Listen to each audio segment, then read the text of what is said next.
The Zodiac, Part 2. The coastal margins.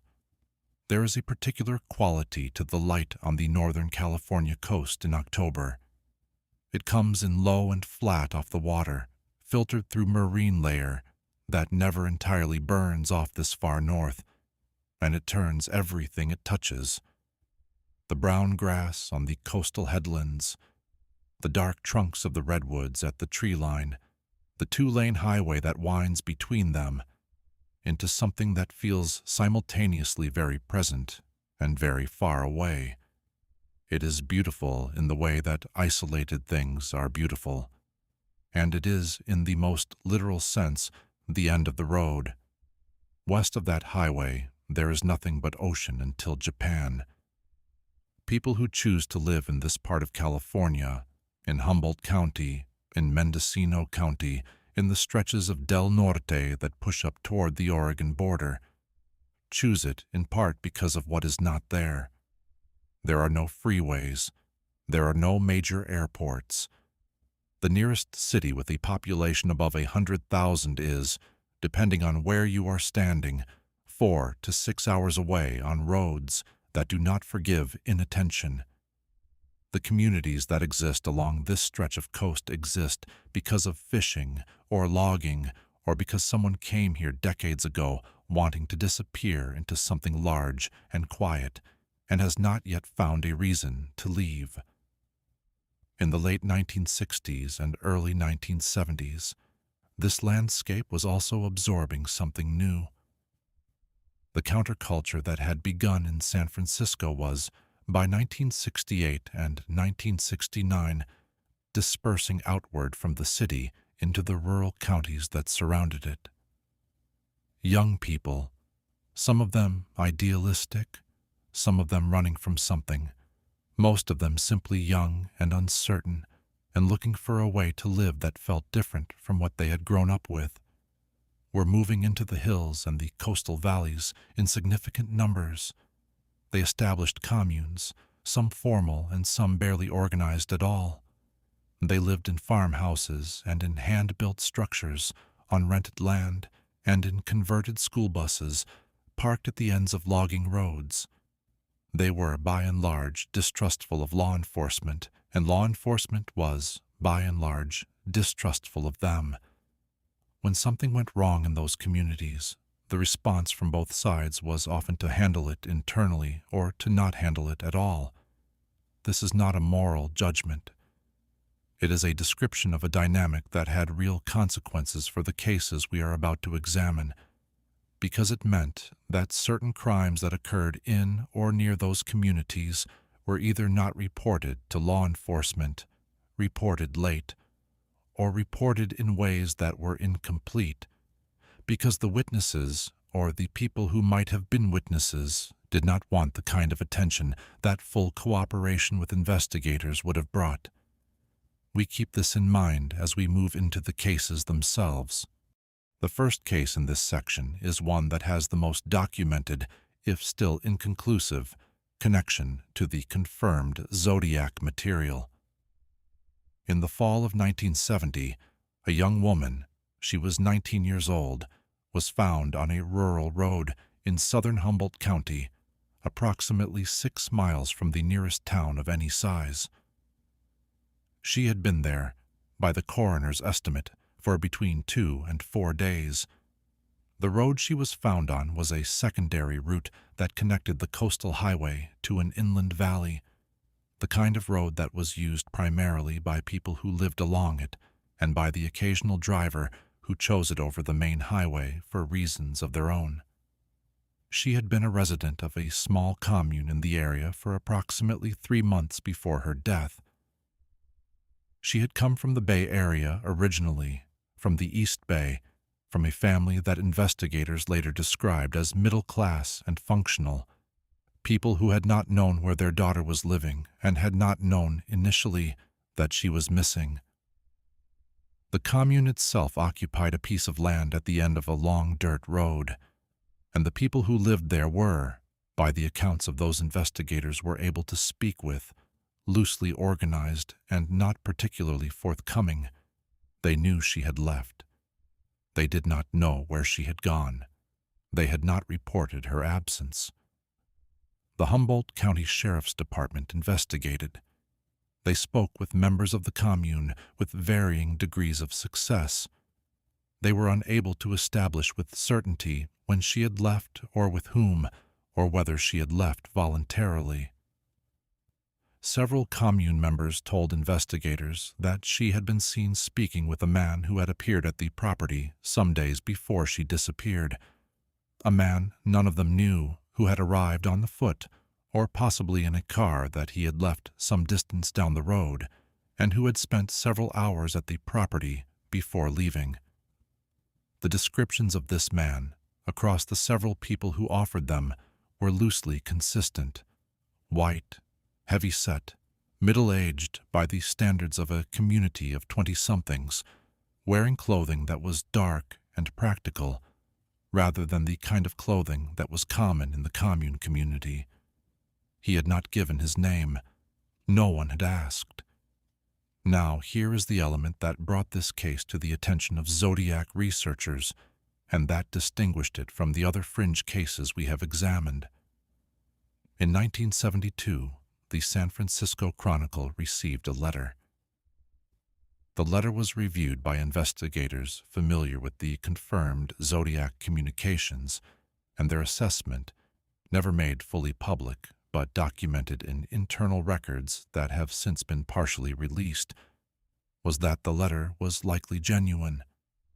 Among the contents of the letter was a passage that made reference, in language that was oblique, but, to the investigators reviewing it, suggestive, to a location in Humboldt County.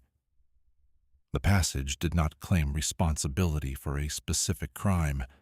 It did not name a victim, but it referenced a road, described in terms of landmarks rather than by name, that investigators familiar with the local geography identified as consistent with the road where the young woman had been found. The letter was not released to the public in full. Investigators concluded that releasing it might compromise what little investigative traction they had. It was retained in the files. The Humboldt County case and the letter were noted as potentially connected. No action followed because there was no action available to take. The letter offered no new information that could be pursued. The Humboldt case had no physical evidence connecting it to any specific individual. The two items sat in their respective files, related or not related, in a silence that has lasted until the present day.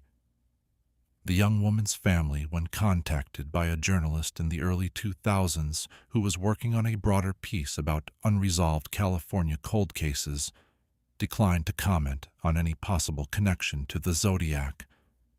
They said only that they wanted her to be remembered as a person, not as a footnote in someone else's case. That is a reasonable thing to want. We honor it here. Before we move to the second case in this section, we need to spend some time with a document. In the confirmed Zodiac communications, there are several letters and cards that have been the subject of substantial analysis over the decades, for their handwriting, for their content, for what they reveal about the writer's psychology and self-presentation. Most of that analysis has focused on the famous ciphers, or on the letters that made explicit threats, or on the communications that occurred around the confirmed attacks. But there is a letter from 1971, received by a Bay Area newspaper in the spring of that year, that has received less attention than it deserves, and that is directly relevant to the Northern California fringe cases. The letter is notable for several reasons. First, it was written in a hand that has been assessed by multiple document analysts over the years as consistent with the confirmed Zodiac handwriting, though with some variations that analysts have attributed to either deliberate disguise or the normal variation in an individual's handwriting over time. Second, it contained a reference to travel, to having been in multiple locations over the preceding months. That was at odds with the image of the Zodiac as a Bay Area killer conducting localized attacks. The specific language was vague, but the implication, as investigators read it, was that the writer had been mobile. Third, and most specifically relevant to what we are discussing, it contained a single phrase, not a full sentence embedded in a longer passage, that mentioned the coast. Not the Bay Area coast, the Northern California coast. That phrase has been interpreted in multiple ways by multiple researchers. Some have read it as a genuine reference to the writer's movements. Some have read it as deliberate misdirection, an attempt to send investigators looking in the wrong places. Some have dismissed it as too vague to mean anything at all. What we can say is that investigators who received the letter took it seriously enough to share its contents with sheriff's departments in Humboldt and Mendocino counties, along with a request to review any open homicides in the preceding 18 months that might be relevant. Those departments reviewed their files. They identified several cases, we will come to them, and noted them as potentially relevant. No formal investigative collaboration followed, in part because the resources were not available, and in part because the connection was too speculative to justify the allocation of what limited investigative capacity existed. The cases they identified are the cases we are examining now. The second principal case in this section is from Mendocino County, and it is one of the most carefully documented of the fringe cases precisely because of the unusual circumstances under which it was reported. Mendocino County in 1970 was defined by its contradictions. It was a place of significant natural beauty. The Mendocino coast, with its sea stacks and headlands, and the small town of the same name perched at the edge of the continent, was already attracting artists and writers and the early wave of what would become a significant tourism industry. And it was also a place with a serious economic divide between the coastal communities that were beginning to gentrify, however modestly, and the inland areas where the timber economy was in long decline and the towns that had depended on it were following. The case involves a couple, both in their late 20s, both working in the coastal tourist economy, living in a rented house on the edge of a small town. They had been together for several years. They were known in the community, liked, not remarkable in any particular way.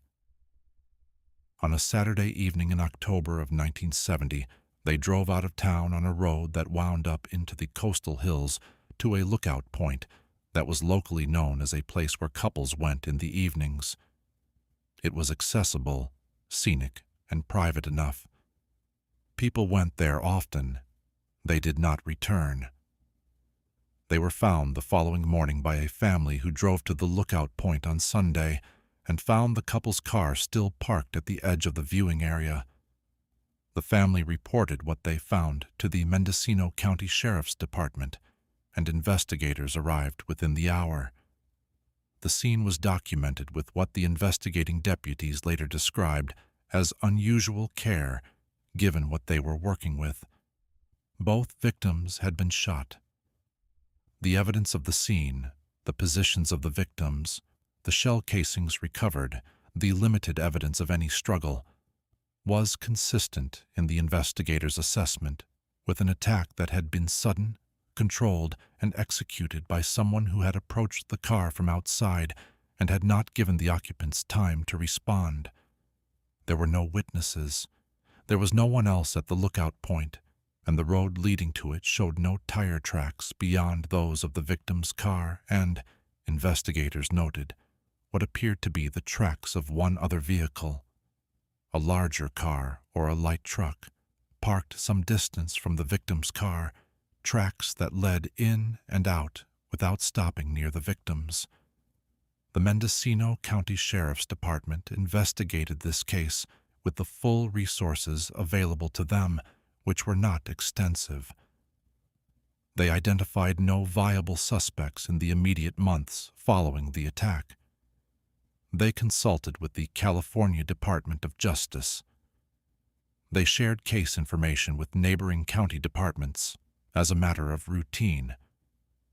When the 1971 Zodiac letter referenced the coast, and when the Bay Area investigators reached out to Mendocino County, the case was among those pulled for review. The investigators who reviewed it noted in writing that the method of attack, the approach to a parked car, the execution with a firearm, the absence of robbery, or any apparent secondary motive, was consistent with the Zodiac's known operational pattern. They noted the geographic and temporal proximity to the confirmed attacks. They noted the absence of evidence pointing in any other direction. And then they noted, because they were careful and responsible investigators, that consistency is not attribution, that the method described was not exclusive to the Zodiac, and that similar attacks on couples in parked cars had occurred throughout California and the rest of the country during this period, some of them solved and attributed to individuals with no connection whatsoever to the Zodiac, that the physical description of the attacker, in the absence of any surviving witness, could not be established at all. The case remains open. It is listed in the Mendocino County Sheriff's Department's active cold case files. There is a tip line. There have been no significant developments in recent years that have been made public. The couple left behind family members who have, over the decades, periodically spoken to local journalists about their desire for resolution. The most recent of those conversations, as far as the public record shows, took place several years ago. The family said then what families in these cases almost always say, that they do not need a name, necessarily. They need to know that someone is still looking.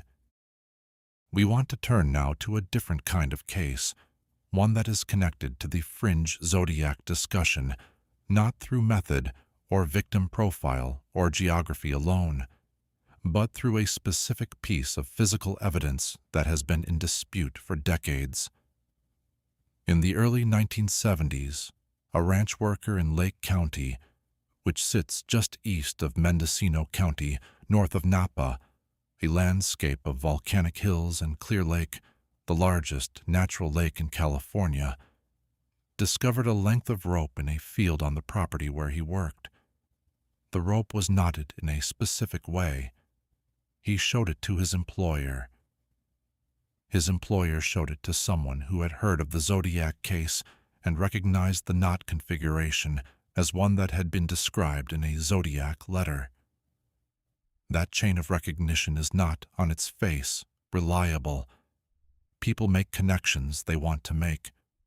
The Zodiac was famous by the early 1970s, and the famous have a way of appearing everywhere once you are looking for them. But the rope was preserved. It was eventually examined.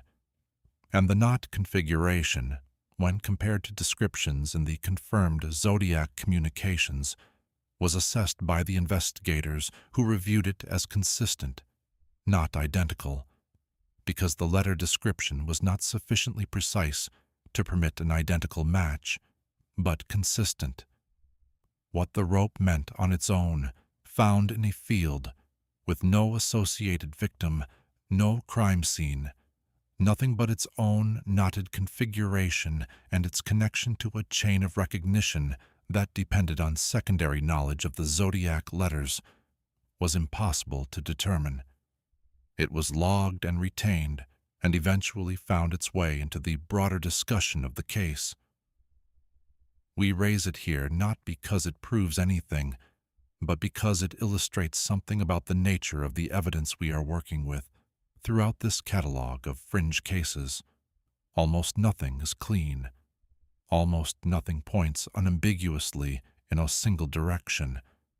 What we have, instead, is an accumulation of things that might mean something and might mean nothing, and the honest work is in holding that ambiguity rather than resolving it prematurely in either direction. There is one figure in the history of the Zodiac investigation whose work on the fringe cases deserves particular attention, and we want to spend some time with him here. His name is not important for our purposes. He is a retired investigator who spent the latter part of his career with the Northern California County Sheriff's Department and who, in the years after his retirement, undertook what became an extensive personal project to map the open homicides of Northern California from 1966 to 1974 against the confirmed Zodiac operational timeline and method. He has spoken to journalists on a small number of occasions, always without attribution, and the accounts of those conversations have been incorporated into several published works on the broader Zodiac case. What he found over the years of this project was something that he has consistently described with careful hedging, but that amounts to this. There are, by his count, between 12 and 18 unsolved homicides in Northern California from the relevant period that share enough characteristics with the confirmed Zodiac pattern, method, victim profile, geographic type, absence of conventional motive, that he considers them impossible to dismiss as coincidental. He is not claiming that the Zodiac committed all of them. He is saying that when you look at the confirmed case as a pattern, and then look at these additional cases against that pattern, the fit is close enough to warrant serious investigative attention. He has also documented something more specific, which is that several of these cases share a feature that does not appear in the confirmed Zodiac attacks, but that appears consistently enough across the fringe cases to suggest, to him, a signature. That feature is the presence, at or near the scene, of material that was not the property of the victim and not consistent with anyone known to have been present at the scene. A scrap of cloth, a length of cord, a small handwritten notation. Not always, not in every case, but often enough, across enough cases, that he has concluded it is unlikely to be coincidence. Whether it is the killer leaving something behind involuntarily, something transferred during the attack, or whether it is deliberate, he cannot say. The confirmed Zodiac case, with its extraordinary written communications, establishes clearly that this was someone who wanted to be known, or known enough. Whether that desire expressed itself in the physical scene of the crime as well as in the written communications is something that has never been established. We note his work and his findings because they represent the most serious, sustained engagement with the fringe case question that we have been able to document. He is not a sensationalist. He is a retired professional who has spent years on a question that the official investigative apparatus has not had the resources to address. Let us move now to the Humboldt County cases more broadly, because there are several that deserve individual treatment, and we have only examined one in depth so far. Humboldt County stretches from the coast into the interior, covering terrain that ranges from the coastal redwood groves, some of the largest trees on earth, in forests so dense that even at midday the light reaches the ground only in fragments, to the interior valleys where the Eel River and its tributaries define the landscape. The county seat is Eureka, a fishing and lumber town with a Victorian downtown that in the late 1960s was weathered and functional and not particularly prosperous. The communities outside of Eureka ranged from small fishing towns on the coast to isolated ranching communities in the interior to the network of counterculture settlements that had established themselves, particularly in the southern part of the county, around the area that would eventually become known as the Emerald Triangle. In this landscape, between 1969 and 1973, There were at least 4 unsolved homicides that Zodiac researchers have identified as potentially relevant. We have examined one in detail. We will sketch the others here and return to the most significant in our analysis section. The second Humboldt case involved a man, unusual in the victim demographics of the fringe cases, which skew heavily female, found in the interior of the county in 1970.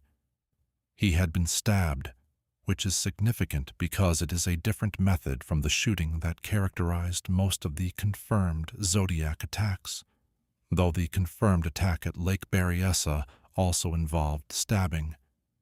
He was in his mid-20s. He had been hitchhiking. No suspect was ever identified. The third case involved a woman found near the coast in 1971. She had been strangled. She was in her early 30s. She had last been seen at a roadside diner on the coastal highway. The short-order cook who had been on duty that evening told investigators that she had been talking with a man he described as stocky, white, and wearing dark work clothing. He had not served the man anything. The man had not ordered, and he had not thought much about it until investigators came asking. The man had left the diner before the woman. Whether they had left together or separately, the cook could not say. The fourth case, and this one is worth pausing on, involved a young couple. They had been camping in a state forest campground in the interior of the county. They were found by other campers in the morning. Both had been shot. The campground was remote enough that no one had heard anything, or if they had heard anything, they had not thought it worth investigating in the dark. There were no witnesses. There was no physical evidence of significance recovered from the scene. This case is the one that most clearly matches the confirmed Zodiac operational pattern, both in terms of victim profile, a couple alone in an isolated outdoor location, and in terms of method. It was investigated by the Humboldt County Sheriff's Department, and it has been reviewed periodically in the decades since. It has never generated a viable suspect. It has never been officially connected to the Zodiac. It sits in the file with the others, open and unresolved. We want to address something that comes up consistently when the fringe cases are discussed, which is the question of why. If the Zodiac was potentially responsible for 12 to 18 additional homicides beyond the confirmed cases, he did not write about them. The confirmed Zodiac was a communicator. He wrote letters. He sent them to newspapers. He made phone calls. He reveled in the attention his crimes generated. If he had killed additional victims, why would he not claim them? There are several possible answers, none of them fully satisfying. The first is that he did claim them, or at least gestured toward claiming them, in the body count references in his confirmed letters. His claim of 37 victims was never taken seriously by investigators who believed it to be fantasy or exaggeration. But if the fringe case researchers are right, if there are a dozen or more additional homicides plausibly attributable to him, then the number 37 is less clearly fantastical than it first appeared. The second possible answer is that the rural fringe cases were not the kind of crimes he wanted to claim. The confirmed communications were tied to specific, high-profile events, attacks that generated newspaper coverage, police attention, public fear, a series of quietly committed rural homicides, cases that had not attracted significant public attention and that had not generated the kind of media response that fed whatever need the letters were serving. Those might not have been worth writing about from his perspective. They might have been something else entirely. Practice, relief, the satisfaction of something that did not require an audience. The third possible answer is that he did write about them, in letters that have been lost, or that were assessed as not genuine, or that sit in someone's file awaiting a review that has not yet happened. The Zodiac case has a significant problem with document authenticity. There were many letters received by investigators and by newspapers that were assessed as fake, the work of people seeking attention or trying to confuse the investigation. It is possible that genuine communications were caught in that net. It is not possible to know. The fourth possible answer is that he did not commit these crimes, that they are what they appear to be at first glance: separate, unrelated homicides committed by different individuals for reasons that had nothing to do with the Bay Area killer who was simultaneously making himself famous. That the pattern is a pattern we have imposed on randomness because humans impose patterns on randomness, particularly when they are frightened, particularly when the alternative is accepting that violence is diffuse and common and ordinary in ways that the Zodiac's spectacular self-presentation has allowed us to forget. That answer is the one we are most obligated to take seriously. It is also the one that the fringe case researchers, the careful ones, the retired investigators, and the serious academics take most seriously themselves, which is why their conclusions remain hedged rather than declarative. There is a coastal town in Mendocino County, small, known primarily to the people who live in it and to the tourists who pass through in the summer, that we want to spend a moment with, not because of a specific case, but because of what it represents geographically. The town sits at the junction of two roads.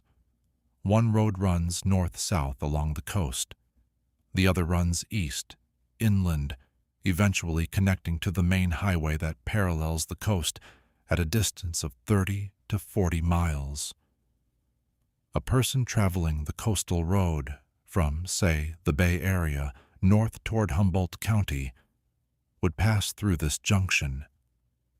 A person who had committed a crime to the north and wanted to reach the Bay Area would also pass through it, going south. It is, in other words, a funnel point, a place that a mobile attacker operating along the Northern California coast would, almost inevitably, pass through.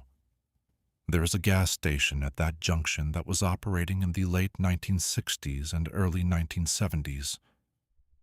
The man who ran it during those years is no longer living, but before he died, he spoke to a local journalist about his memories of that era.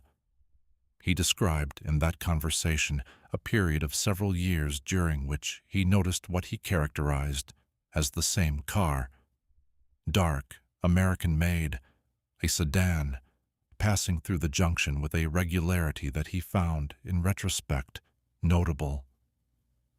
He could not say how many times. He could not say whether it was in fact the same car each time or simply a type of car.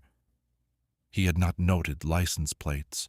He said the driver, on the occasions when the car stopped for gas, was a white male, heavyset who paid in cash and did not make conversation. We want to be honest about what this account is worth. It is the memory of an elderly man speaking decades after the fact about an impression that had crystallized in retrospect into something more specific than it probably was in real time. Memory does not work like a recording.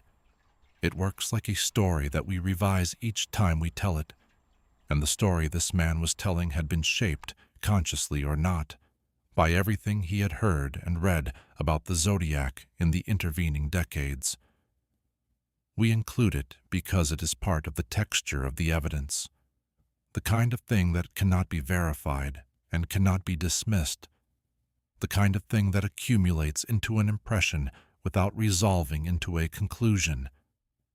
That accumulation is what the fringe cases are made of, and sitting with that accumulation honestly, neither inflating it into certainty nor deflating it into nothing, is the only responsible way to handle it. As we close this second section, we want to return to the shape we began sketching in Part 1 and see how it has developed. We started in the foothills.